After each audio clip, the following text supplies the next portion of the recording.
Hello, ഈ കാണുന്ന പൂവ് സ്റ്റാർ ഫ്രൂട്ടിൻ്റെ പൂവാണ് കേട്ടോ. ഇതിങ്ങനെ പൂത്തുലഞ്ഞ് നിൽക്കണ കാണാൻ നല്ല ഭംഗിയല്ലേ. സ്റ്റാർ ഫ്രൂട്ടിൻ്റെ മറ്റൊരു പേരാണ് കാരംബോള.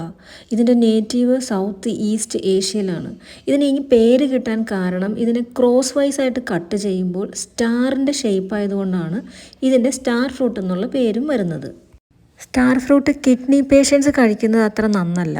കാരണം അതിലെ കാരംബോക്സ് എന്ന പേരുള്ള ഒരു ന്യൂറോടോക്സിൻ, അതായത് നെർവസ് സിസ്റ്റത്തിനെയൊക്കെ അഫക്റ്റ് ചെയ്യുന്നൊരു പോയിസൺ ഉണ്ട്. കിഡ്നി ഡിസീസ് ഉള്ളവർ മാത്രമേ ഇത് ഒഴിവാക്കേണ്ട കാര്യമുള്ളൂ കേട്ടോ.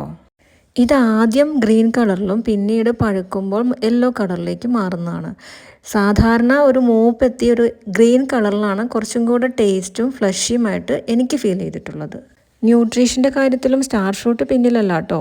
വൈറ്റമിൻ സിയും വൈറ്റമിൻ ഇയും പൊട്ടാസ്യവും കോപ്പറും ഫൈബറും പിന്നെ ആൻറ്റി ഓക്സിഡൻസും എല്ലാം നിറഞ്ഞ ഒരു ഫ്രൂട്ടാണ് സ്റ്റാർ ഫ്രൂട്ട്. സ്റ്റാർ ഫ്രൂട്ടിന് നിറയെ ഉപയോഗങ്ങളും ഉണ്ട്. പിക്കിളിടാൻ യൂസ് ചെയ്യാം, വൈനിടാം, ഡെസേർട്ട്സിൽ ആഡ് ചെയ്യാം, ഫ്രൂട്ട് സാലഡ്സിൽ ആഡ് ചെയ്യാം. 5 സ്റ്റാർ ഹോട്ടലും 3 സ്റ്റാർ ഹോട്ടലിലൊക്കെ പോയി കഴിഞ്ഞ് കഴിഞ്ഞാൽ ഇത് സാലഡ്സിലൊക്കെ ഇട്ട് കാണാറുണ്ട്. ഇനി ഒരാളുടെ പേഴ്സണൽ എക്സ്പീരിയൻസ് ഇവിടെ ഷെയർ ചെയ്യാൻ കേട്ടോ.